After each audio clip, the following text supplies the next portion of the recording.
amigo comunicador de sua preferência da Rádio MediaCast. O Twitter do Paulinho é @blog do Paulinho. Você pergunta e ele responde. No ar, na Rádio MediaCast. Pergunte para o Paulinho.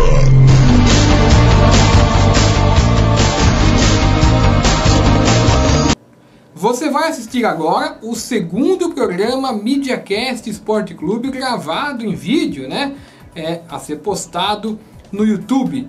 Lamentavelmente, por problemas técnicos, não conseguimos captar a voz do nosso amigo Fernando Pereira, que participou do programa via telefone.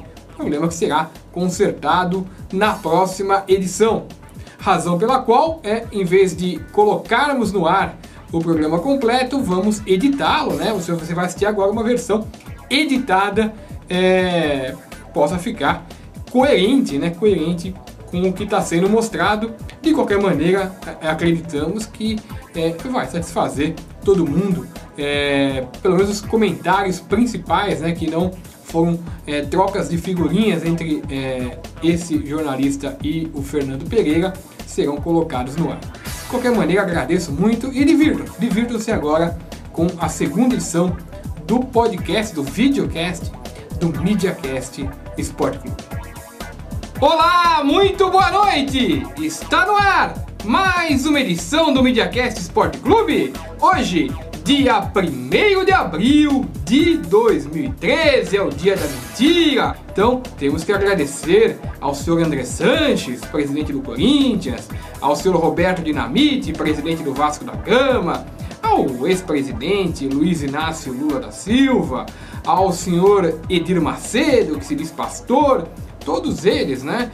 Não fosse por gente que nem essa gente que está sendo citada agora, esse dia não seria tão comemorado.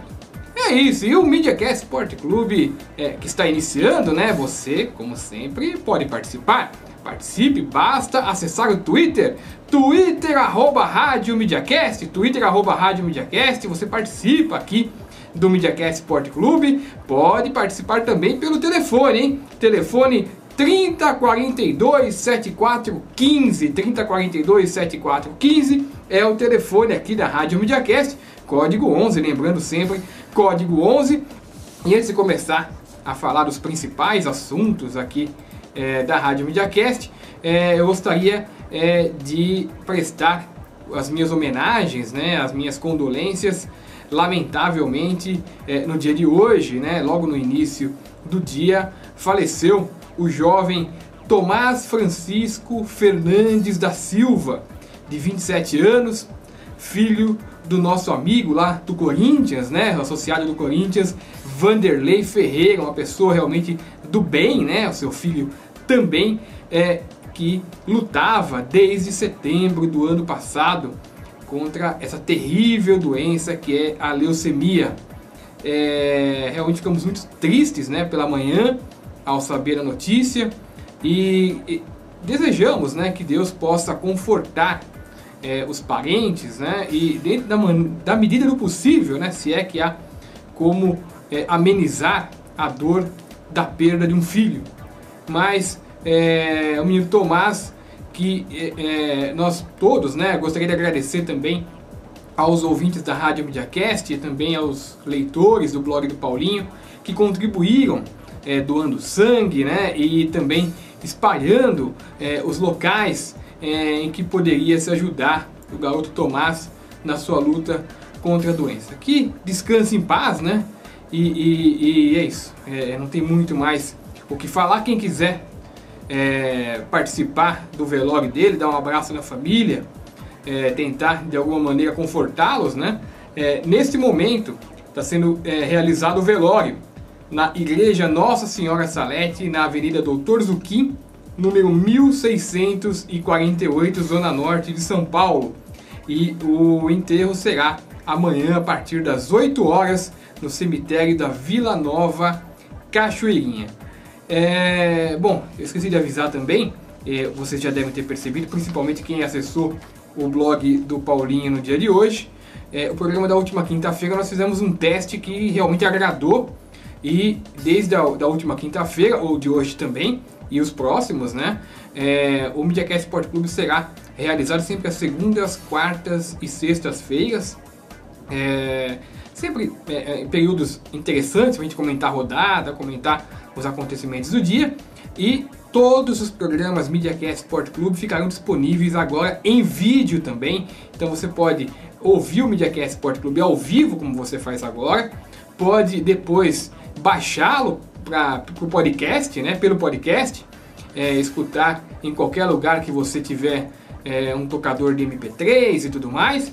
E também, né, agora visualizar pelo YouTube vídeo que estará disponível sempre lá no nosso canal de comunicação. Hoje foi dia que o Romário, né, o deputado Romário, e também o filho de Vladimir Herzog, o Ivo Herzog, né, eles compareceram à CBF, acompanhados também de uma deputada, a senhora Jandira Fegali, deputada federal, e junto também com a Frente Nacional de Torcedores, 4 pessoas que representaram os torcedores: Romário, Ivo Herzog, a deputada Jandira Fegali e os torcedores compareceram à CBF para entregar a petição, né, pedindo a saída de José Maria Marim, assinada por 54 mil pessoas, ou seja, de absoluta relevância, né?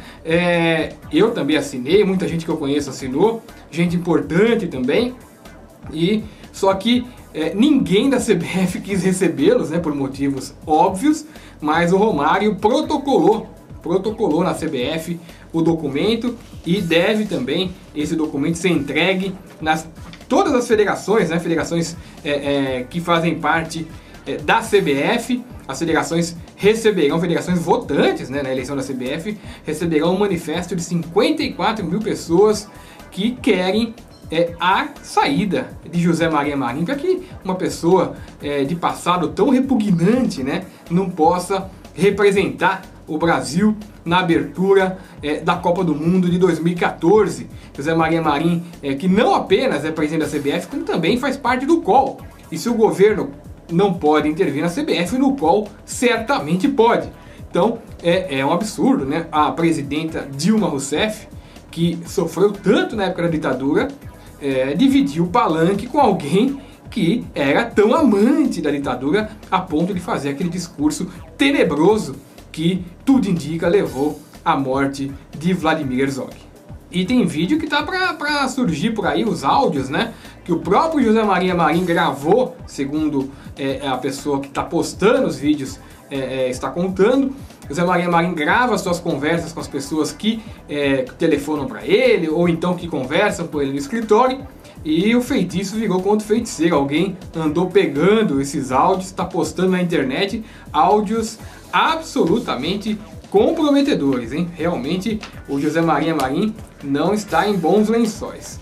Tivemos rodada, né, do Campeonato Paulista no último final de semana, com pouquíssimos jogos relevantes, né? Eu vou dar uma passada rápida aqui para a gente já chegar e comentar sobre o clássico, que é o mais importante, né? Então, no sábado jogaram Bragantino e Paulista de Jundiaí. O Bragantino venceu por 2-1. Bragantino que permanece subiu, né, para a 9ª colocação. O Bragantino tem 24 pontos. Tem uma possibilidade, sim, de chegar no G8. Está brigando aqui com a Penapolense. Penapolense que também tem 24 pontos. E o Paulista de Jundiaí já tem situação um pouco mais difícil. Está na zona intermediária com 17 pontos na 12ª colocação. O 15 de Piracicaba empatou com a Ponte Preta. Que campanha faz a Ponte Preta, hein? Realmente de tirar o chapéu. Trabalho feito pela Ponte Preta. É sempre difícil jogar em Piracicaba. A Ponte Preta empatou em 2-2. A Macaca, que é a vice, está em segundo lugar, né? Está em segundo lugar no Campeonato Paulista, 1 ponto atrás do São Paulo. Tá certo que o São Paulo tem um jogo a menos. O 15 de Piracicaba está lá também na zona intermediária com 16 pontos, correndo até um certo risco, pequeno, mas corre ainda, já que o próximo, o primeiro da zona do rebaixamento é o Ituano, com 13 pontos, apenas 3 pontos atrás. No estádio do Pacaembu, o Palmeiras venceu o Linense por 2-1 na Bacia das Almas, né? Com gol no último minuto. Nem os palmeirenses tiveram coragem de assistir, viu? Pouca gente no estádio, certamente não deve ter tido muita audiência, também pela televisão. Palmeiras que tem um timinho realmente que precisa se armar melhor, contratar melhor, talvez subir os garotos da base. É inexplicável como o Palmeiras não utiliza os garotos da base. Alguns, segundo dizem no Parque Antártica, melhores do que os jogadores que estão atuando no momento. Embora com o Brunoro lá a gente consegue entender o porquê de repente alguns jogadores são privilegiados e outros não. Mas o Palmeiras precisa melhorar, senão o Palmeiras vai ter dificuldade enorme. A Libertadores eu praticamente descarto o Palmeiras já, mas na Série B o Palmeiras precisa subir para a Série A e o Palmeiras é uma equipe hoje igual às outras, então não tem nenhum favoritismo no Palmeiras na Série B. A grande verdade é o seguinte, Fernandão, muita gente, os que tinham boa fé, comentaram, se equivocaram, né, porque acreditaram que futebol é matemática. Foi 1 e chegou 4. Não, o Palmeiras vai armar um time, não é verdade? Não é matemática. Chegou 4 jogadores que não dão meio Barcos. Essa é a grande verdade. O Barcos, na minha opinião, é um jogador de nível de razoável para cima, muito bom jogador como centroavante dentro da área. O Barcos que jogaria sim nas principais equipes que o Palmeiras teve nos últimos tempos. Diferente desses outros 4, que não jogariam nem no Palmeiras B. Quer dizer, então o Palmeiras errou muito sim nessa contratação. Errou é modo de falar, né, Fernandão? A gente sabe muito bem que foram outros motivos. Fosse só erro, era até perdoável, mas não é bem erro, né? É negócio. E quando tem negócio no meio, Luxemburgo envolvido, esse tipo de coisa, a gente fica realmente ressabiado.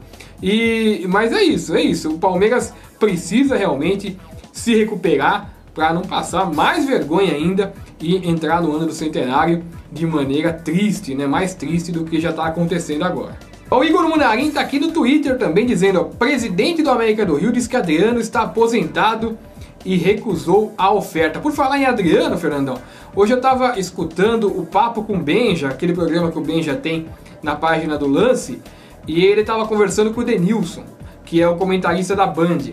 E veja bem como é o caráter do Adriano. O Denilson estava contando que o Benja perguntou: pô, algum jogador já ficou bravo com um comentário que você fez, você já foi ameaçado? Ele: só uma vez, e foi o Adriano. Quando o Adriano ligou para ele dizendo que ia pegar ele, que ia bater nele e tudo mais. Aí o Denilson, quem quiser tá lá no Papo com o Benja, é só escutar, vale a pena, o programa do Benja é muito legal. E o Denilson falou: não, eu até brinquei com ele no telefone, falei: não, se você for me pegar, você vai destruir comigo, você é muito maior que eu. E foi levando na brincadeira. Mas falou que... E o Benja também revelou que uma vez o Rincon quis bater nele, e o Benja falou que se escondeu também, porque, convenhamos, eu já vi o Rincon de perto, é uma parada bem indigesta. Mirassol 0, Penapolense 1. Penapolense também faz ótima campanha, né? Tá no G8 aqui, com 24 pontos, disputando a vaga com o Bragantino. O Penapolense ganhou fora de casa do Mirassol. Mirassol que enfiou 6 do Palmeiras, hein? Pra você ver a fase do Palmeiras. Mirassol que tá aqui na Bacia das Almas também com 15 pontos, 2 pontos à frente da zona do rebaixamento. E tivemos também no sábado a vitória do Botafogo de Ribeirão Preto sobre o Ituano por 2-1 no estádio Novelli Júnior. Ituano com 13 pontos aqui, junto com o Atlético de Sorocaba. Provavelmente um dos dois deve ser rebaixado junto com o União Barbarense, São Caetano e Guarani que já era, né? E o Botafogo de Ribeirão Preto com ótima campanha, em 6º lugar, 28 pontos, tem tudo para se classificar para as quartas de final do Paulistinha. Bom, chegamos no domingo, e no domingo o grande jogo da rodada, para surpresa de todos, e para mim foi uma surpresa, eu não acreditava. Primeiro que eu não acreditava que o Corinthians ia entrar em campo com a equipe titular, nem o São Paulo, eu não acreditava, tanto é que falei isso no programa anterior, está registrado. Mas o Corinthians entrou com uma equipe titular, São Paulo também entrou com a sua equipe principal, e fizeram uma grande partida de futebol, principalmente na primeira etapa. A primeira etapa foi muito corrida, muito disputada, parecia uma final de campeonato, muito legal mesmo o jogo. Os times se dedicaram, né? O São Paulo um pouco melhor no primeiro tempo, abriu logo o marcador, depois o Corinthians correu atrás do resultado. Tivemos lances polêmicos, né? O Corinthians empatou o jogo e depois, né, o Rogério Ceni, uma partida, acho que foi a pior partida que eu vi na vida do Rogério Ceni, dando furada, 2, 3 furadas no jogo, acho que foi 2 furadas, uma que quase deu problema na frente do Paulinho e a outra que ele foi tentar acertar a bola, acabou acertando o Pato e de fato, na minha opinião, foi pênalti. Foi um pênalti esquisito, mas foi pênalti, porque você observa o lance, o Pato chega a tocar na bola e o Rogério Ceni chuta a sola dele, lamentavelmente acertou e foi pênalti.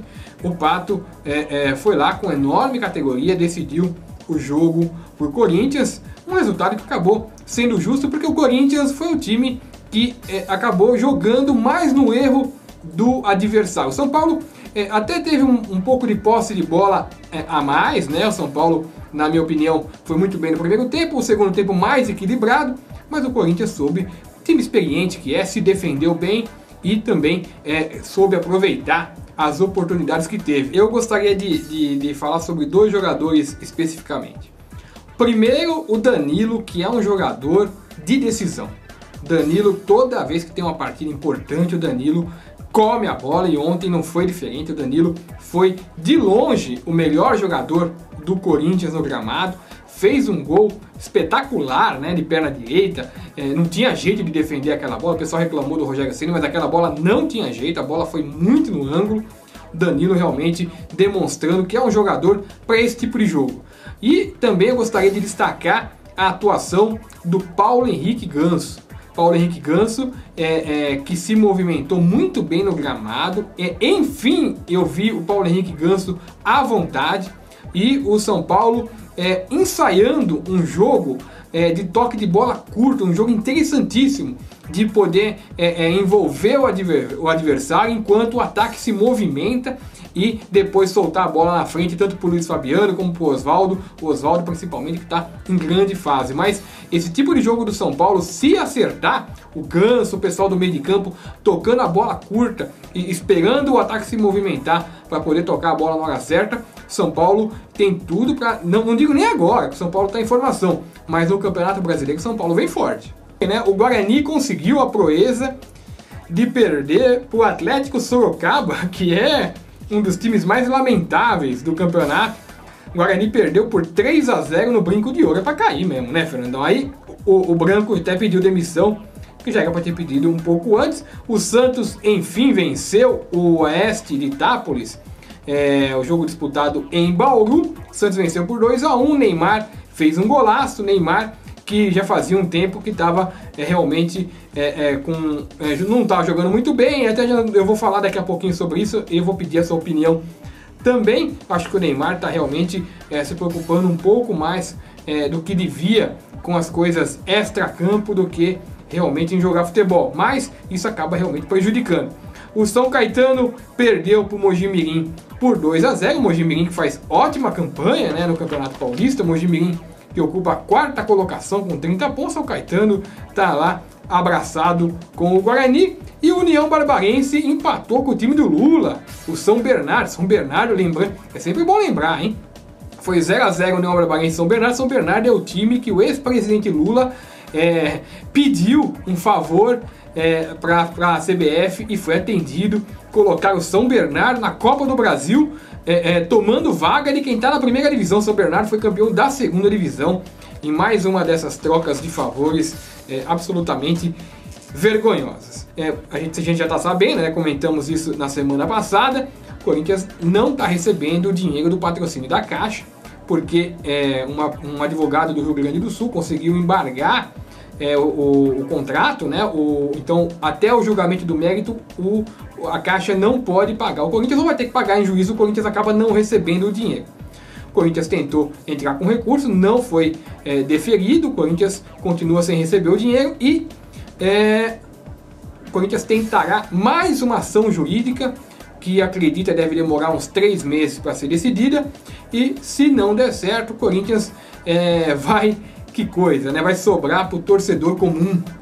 O senhor Raul Corrêa da Silva, diretor financeiro do Corinthians, segundo informações que obtivemos ainda hoje, de gente que participou do bate-papo, ele em conversa com diretores do clube, disse que a única alternativa vai ser aumentar o preço dos ingressos.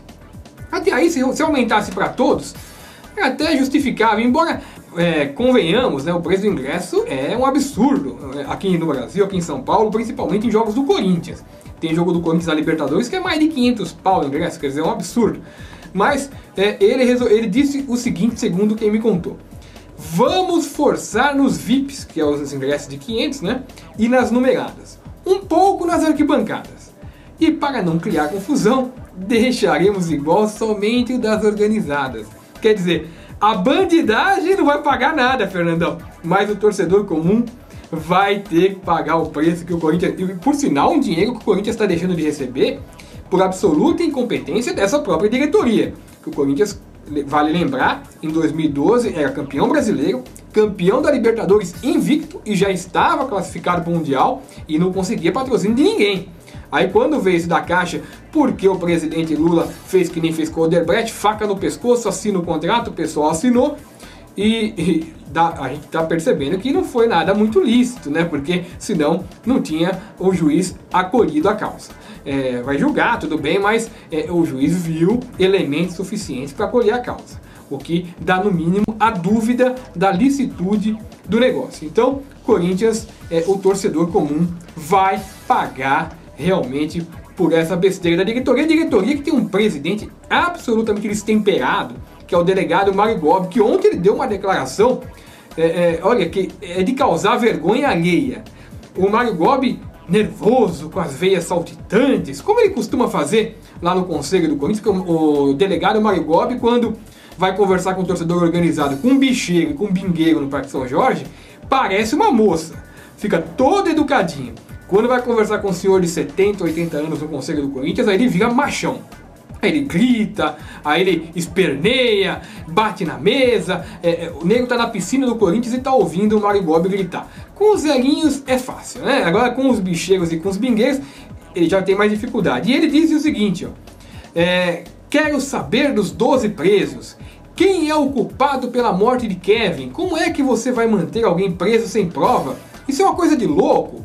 A nojeira é muito grande. Se eu ficar omisso em um momento desses, eu estaria jogando pela janela tudo que meu pai me ensinou. Antes de corintianos, tem brasileiros lá, e inocentes, até que se prove o contrário. Eu não durmo de saber dessa brutalidade que é maior que a morte de Kevin. É um absurdo. Querem pagar a morte dele com essa brutalidade, torturando, sequestrando e mantendo preso. Fernando, eu preciso falar sobre isso. A grande questão é o seguinte: o Mário Gobi, ele como delegado de polícia, ele tem conhecimento de lei. Ele não pode omitir publicamente que essa prisão preventiva dos 12 apóstolos, ela é prevista pela lei boliviana, e o crime foi praticado na Bolívia, não foi praticado no Brasil, e eles estão presos exatamente por não poderem comprovar emprego nem residência fixa. Ou seja, é óbvio, se saírem, vão fugir e não vão responder ao processo. Essa é a grande questão. Outra coisa, ele dizer que sequestro, a situação dos corintianos na Bolívia, é tampar a verdade, é obstruir a verdade, porque ele tem que dizer, ele fala até que não tem provas, ele tem que dizer, porque está mentindo por sinal, que 2 dos detidos passaram por laudo que constatou pólvora nas mãos. Foi encontrado também uma bolsa, e nessa bolsa tinha artefatos de numeração sequencial ao que matou o menino. E os 12 que estão lá, certamente sabem. Eles estavam na região que jogaram o foguete. Então, certamente sabem o que aconteceu e quem jogou o foguete. É só eles fazerem que nem faz o Vaticano. Os 12 apóstolos não estão lá, os coroinhas? É só dizer o nome do Papa, Fernandão. Quando os cardeais estão presos no conclave, eles dizem o nome do Papa e são liberados. Fale quem é o Papa. Dando o nome do Papa, eles vão estar livres. Só para finalizar aqui o meu comentário, você já fala, Fernandão? O Mário Gobi é muito cara de pau em dizer o seguinte: Se eu ficar omisso em um momento desse, eu estaria jogando pela janela tudo que meu pai me ensinou. Pera aí, ele tá de brincadeira. Quer omissão maior do que a bandidagem que tem no Parque São Jorge e ele não faz absolutamente nada. Torcida organizada manda e desmanda no Parque São Jorge, na categoria de base. O Corinthians tem como diretor de futebol um bingueiro, um cara que foi, a justiça pediu a prisão dele por compra de sentença de juiz, formação de quadrilha. O Corinthians tem no Parque São Jorge o senhor André Luiz de Oliveira, André Negão, que foi preso por 2 vezes em flagrante por contravenção ligada ao jogo de bicho e que hoje é dono de desmanche e cujo sócio foi assassinado agora por uma briga de quadrilha, segundo diz a polícia. E a polícia é investigação que liga o cara também ao PCC. Então, tá de brincadeira. O delegado queria dizer que, meu Deus, tudo que meu pai me ensinou. Peraí, ele próprio, quantas e quantas vezes frequentou as cadeiras da corregedoria da polícia com problemas gravíssimos no Detran, entre eles alguns em CPI. Então, fala pra jornalista que não conhece nada, pra jornalista que não estuda. Não vem falar pra gente. Eu vou só responder aqui rapidinho pro Igor Munarim. Ele falou sobre as denúncias na base do São Paulo que foram exibidas na Band. Na verdade, o que a Band exibiu é uma colagem do que está amplamente divulgado na internet. Denúncias contra alguns diretores da base do São Paulo, denúncias até interessantes, devem ser investigadas. O que a Band não pode fazer é colocar o diretor do Corinthians, da base do Corinthians, o Fernando Alba, como pessoa decente da base, comentando um assunto como esse. A gente sabe muito bem o que acontece na base do Corinthians. E colocar o Bernardo também, que era laranja do Nezi Cury, laranja do André Sanches, para também falar sobre isso na televisão, sendo que o Bernardo foi flagrado até com o negócio de nota falsa no Corinthians, coisa feia. E aproveitando também sobre o assunto da organizada, você viu que eles jogaram até futebol com aquela camisa Kevin, eternamente em nossos corações, que é uma vergonha. A gente sabe muito bem que eles não pensam nada daquilo. E o tal do Tadeu, que seria o novo presidente da Gaviões, seria eleito tranquilamente, dançou, hein? A Gaviões lançou já as chapas que vão concorrer às eleições e o Tadeu vai fazer a alegria do povo lá na Bolívia. Aqui no Brasil parece que ele subiu no telhado. Só para finalizar aqui, o Corinthians, o Guerreiro não viaja para jogar contra o Milionários. Guerreiro se machucou, esse sim um desfalque importantíssimo para a partida do Corinthians contra o Milionários. E assim que terminou o jogo entre São Paulo e Corinthians, o Marco Aurélio Cunha, diretor do São Paulo, ex-diretor do São Paulo, conselheiro do São Paulo, devia estar nervoso, e no calor do momento fez uma postagem no Twitter enigmática, assim. Ele colocou: quando as coisas andam erradas, a sorte abandona. O seu Marco Aurélio Cunha tem o dever agora de esclarecer ao torcedor do São Paulo o que está errado. Tem o dever. Que não adianta você jogar no ar uma denúncia grave como essa, e é uma denúncia grave, quando as coisas andam erradas, a sorte abandona. O que anda errado no São Paulo?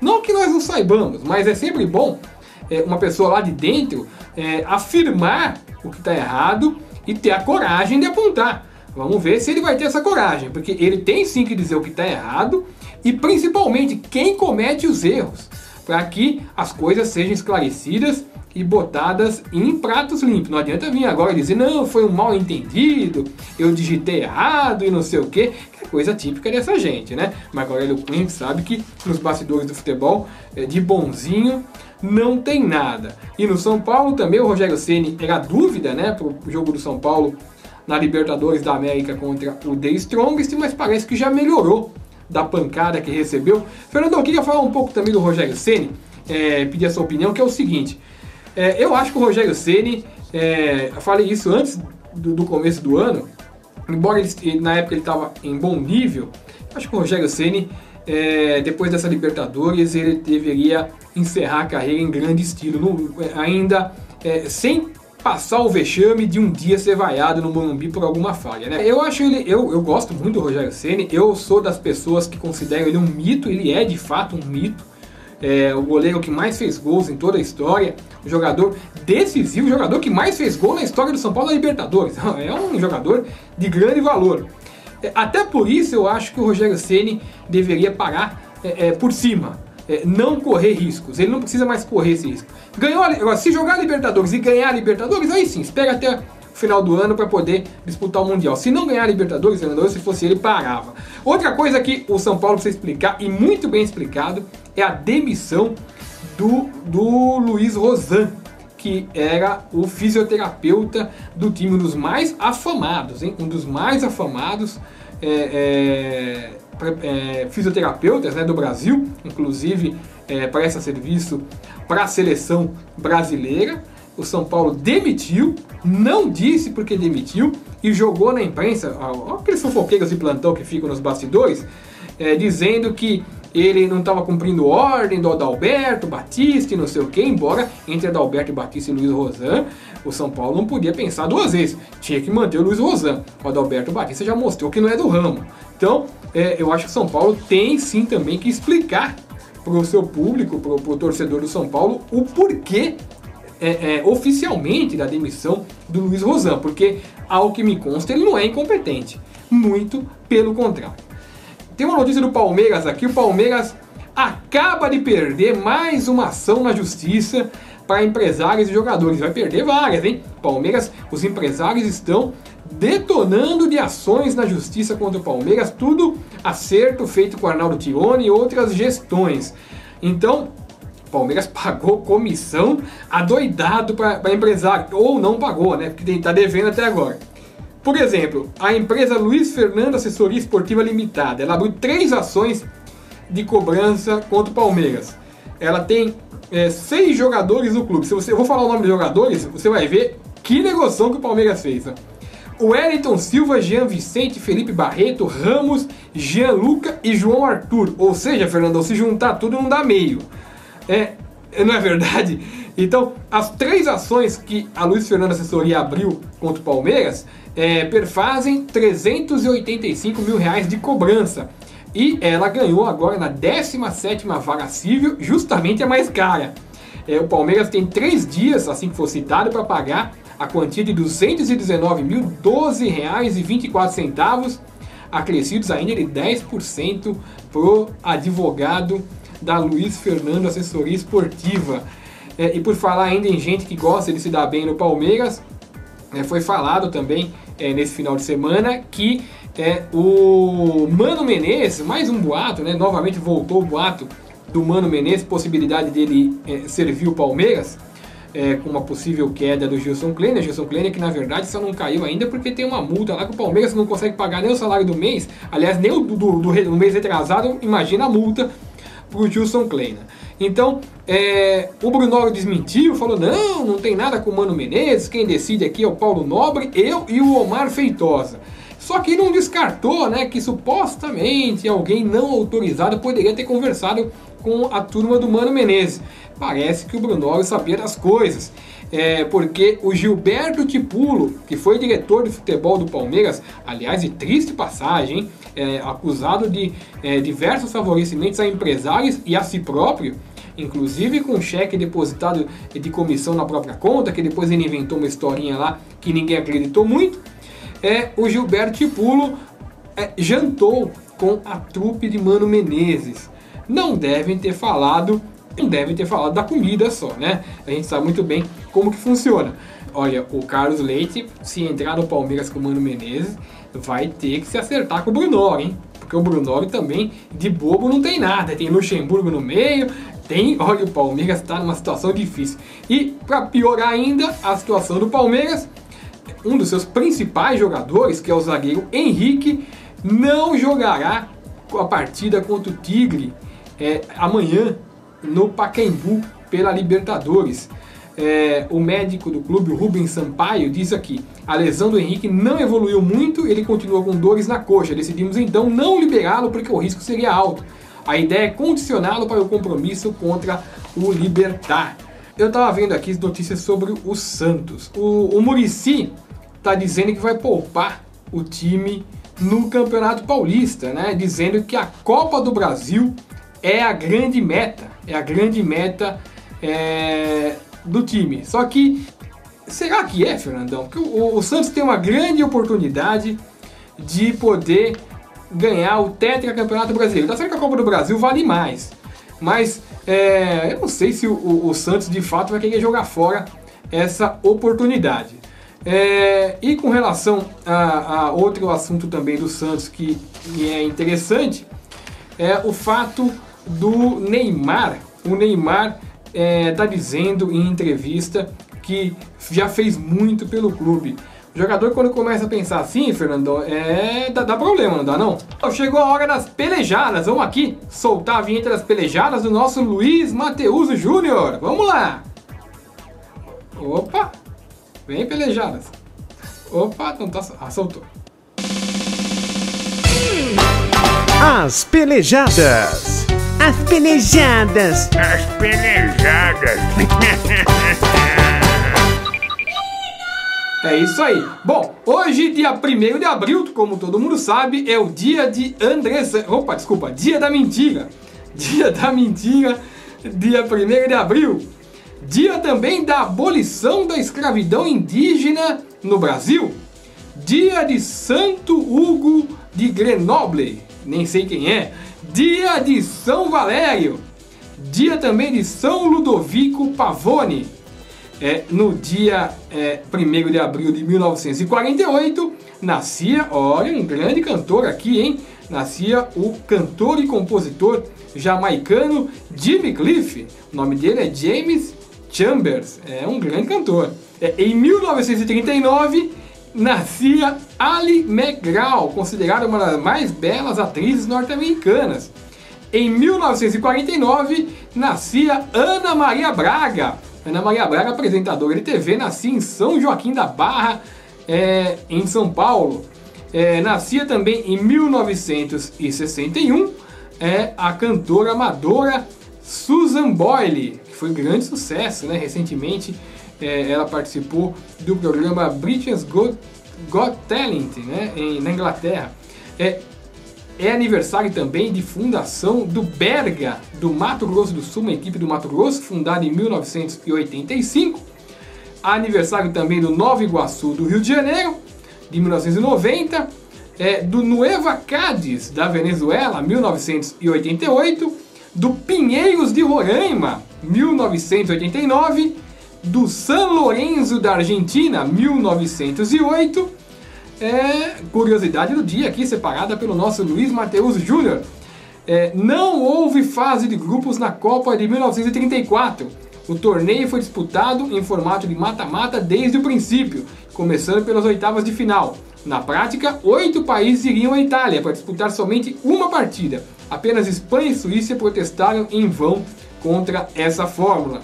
Fato do dia: em 2009, em jogo válido pela eliminatória da Copa de 2010, a Bolívia ganhou da Argentina por 6-1, hein, na altitude de La Paz. Essa foi a pior goleada da história da Argentina, igualando o placar sofrido para a Tchecoslováquia na Copa do Mundo de 58 na Suécia. Tá terminando o programa, hein? Terminando o programa, a gente agradece muito a participação e a audiência aqui do ouvinte da Rádio MediaCast. Lembrando sempre que agora de segunda, quarta e sexta, o MediaCast Sport Clube estará sempre sendo apresentado aqui por mim, pelo Fernandão, às vezes quando ele liga para cá, ou algum outro participante aqui que entra pelo telefone, o pessoal do Twitter. Segunda, quarta e sexta, programa gravado, né? Gravado, ao vivo, gravado depois para passar na internet, pelo Twitter e também em podcast. Fernandão, muito obrigado pela sua participação, viu?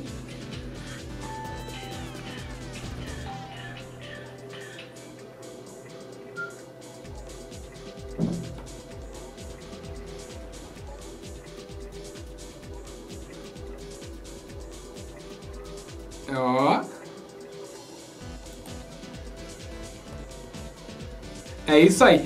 Muito obrigado e até a próxima!